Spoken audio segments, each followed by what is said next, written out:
Penguatan ijazah Presiden ke-7 Joko Widodo masuk babak baru.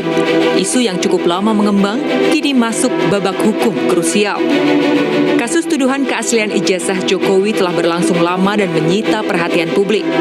Tuduhan itu muncul menyertai pernyataan beberapa orang yang menduga ijazah tersebut tidak otentik. 9 Juli 2025 silam, Polri dan Bareskrim telah melakukan gelar perkara khusus dan hasilnya dinyatakan ijazah Jokowi asli. Dalam gelar perkara tersebut, penyidik Polri bahkan telah menunjukkan ijazah asli milik Jokowi kepada para penudingnya. Namun Roy Suryo, Rismon Sianipar, dan Dr. Tifa keberatan dalam keputusan ijazah asli tersebut. Sehingga tudingan itu tetap bergulir di ruang publik dan menjadi dasar laporan hukum. Pada November 2025, Direktorat Reserse Kriminal Umum Polda Metro Jaya mengumumkan penetapan 8 orang sebagai tersangka atas kasus fitnah ijazah Jokowi. Polisi membagi 8 tersangka dalam beberapa klaster. Roy Suryo, Rismon Sianipar, dan Tifauziah Tiasuma atau Dr. Tifa masuk dalam klaster yang sama dengan perkara pencemaran nama baik, fitnah, dan manipulasi data elektronik. Dalam proses hukum, penyidik telah memeriksa lebih dari 130 saksi dan puluhan ahli dari berbagai bidang, mulai dari forensik digital hingga ahli komunikasi. Dalam perkembangan terbaru, kasus pencemaran nama baik terkait fitnah ijazah Jokowi masih dalam tahap P19, di mana jaksa penuntut umum meminta penyidik kepolisian untuk melengkapi hasil penyidikan. Dan imbasnya, Jokowi kembali diminta memberikan keterangan tambahan pada petugas penyidik di Mapolresta Solo, Jawa Tengah. Pemeriksaan berlangsung selama kurang lebih 2,5 jam dengan sekitar 10 pertanyaan yang diajukan. Menurut kuasa hukum Jokowi, juga menjelaskan proses perkuliahannya di Universitas Gadjah Mada. Hal ini untuk melengkapi berkas sebelum dilimpahkan ke kejaksaan. Ya, ada pemeriksaan tambahan, tapi untuk keterangan dan penjelasan biar penasihat hukum yang nanti menjelaskan secara rinci. Ya. Oke, makasih. Jadi dari 10 pertanyaan tersebut tentunya banyak sub pertanyaan juga. Yang tadi Pak Jokowi juga menjelaskan, dan prosesnya kebanyakan itu mengenai proses perkuliahan Pak Jokowi ketika di UGM dulu. Contohnya mungkin mengenai pada saat pembuatan skripsi dulu seperti apa, dan dari Pak Jokowi menjelaskan juga alurnya seperti apa, dan itu nanti akan digunakan oleh para penyidik tentunya untuk nanti dilimpahkan juga ke kejaksaan. Pemeriksaan ini menjadi pemenuhan dokumen perkara sesuai petunjuk penyidik dan kejaksaan agar berkas perkara lengkap untuk dilimpahkan. Hal ini dalam rangka pemenuhan berkas perkara sebagaimana petunjuk-petunjuk yang sudah disampaikan oleh Kejaksaan Tinggi DKI yang disampaikan melalui P19 yang kemarin sudah kami terima, dan kami insya Allah sesegera mungkin akan mengirimkan kembali berkas perkara tersebut sebagaimana petunjuk-petunjuk yang disampaikan oleh pihak jaksa penuntut umum. Demi menguatkan argumen dan bukti atas tudingan yang dilayangkan, Roy Suryo, Rismon, dan Dr. Tifa menghadirkan sejumlah ahli. Di antaranya adalah mantan Wakapolri, Komjen Purnawirawan Ugroseno, tokoh Muhammadiyah Din Syamsuddin, dan budayawan Ahmad Sobari.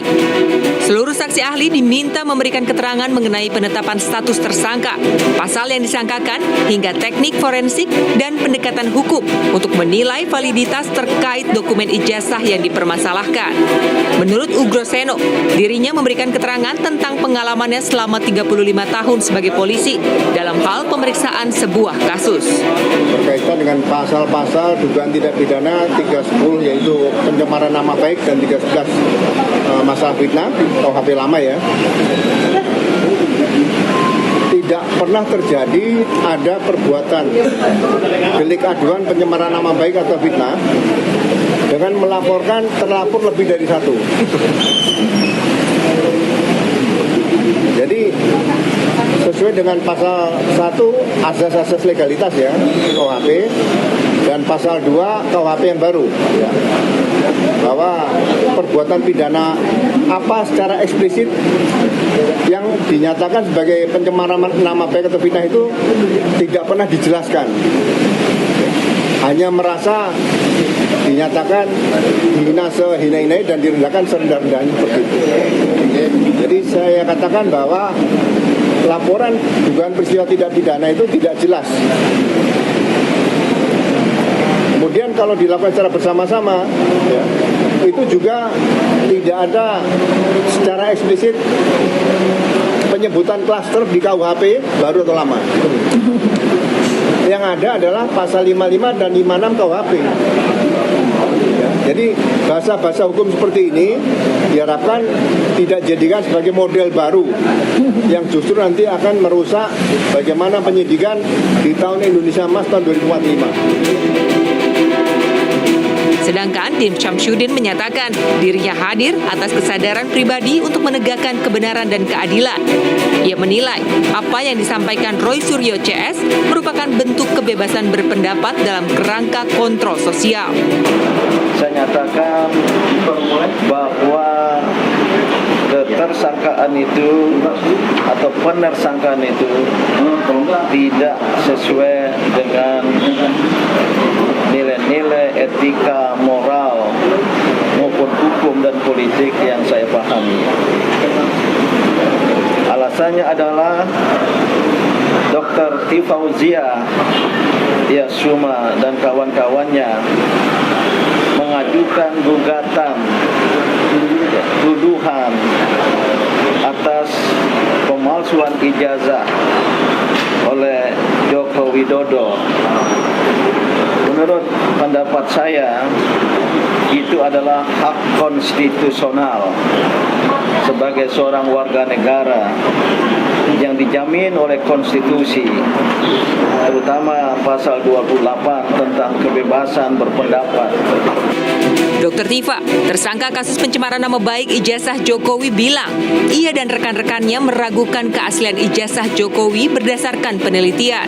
Karena Tifa menemukan adanya sejumlah spesimen salinan ijazah Jokowi yang berbeda. Ijazah Joko Widodo pertama kali dikeluarkan secara resmi itu tanggal 20 Oktober tahun 2022 oleh Dekan Fakultas Kehutanan UGM. Dan kemudian berikutnya lagi adalah tanggal 22 Mei ya oleh Bareskrim 2025 oleh Bareskrim ditunjukkan spesimen ijazah Joko Widodo. Ini kami lanjut kepada penelitian. Dan yang terakhir kita sudah mendapatkan spesimen yang beda lagi ya. Kita bisa pastikan bahwa spesimen ijazah Joko Widodo yang diperoleh oleh Dr. Bonatu Asilalahi 1 hari yang lalu itu spesimen yang berbeda dengan spesimen yang ditunjukkan oleh Bareskrim 22 Mei 2025. Pintu maaf bukannya tidak terbuka dari pihak Jokowi. 2 dari 8 tersangka kasus ijazah sudah dicabut statusnya. Mereka adalah Egy Sujana dan Damai Hari Lubis.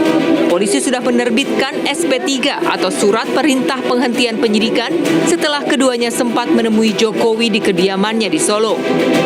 Tak mau mengikuti jejak Egy dan Damai Hari Lubis, Roy Suryo, Rismon dan Tifa bahkan mengajukan uji materil sejumlah pasal KUHP dan Undang-Undang ITE yang disangkakan kepada mereka.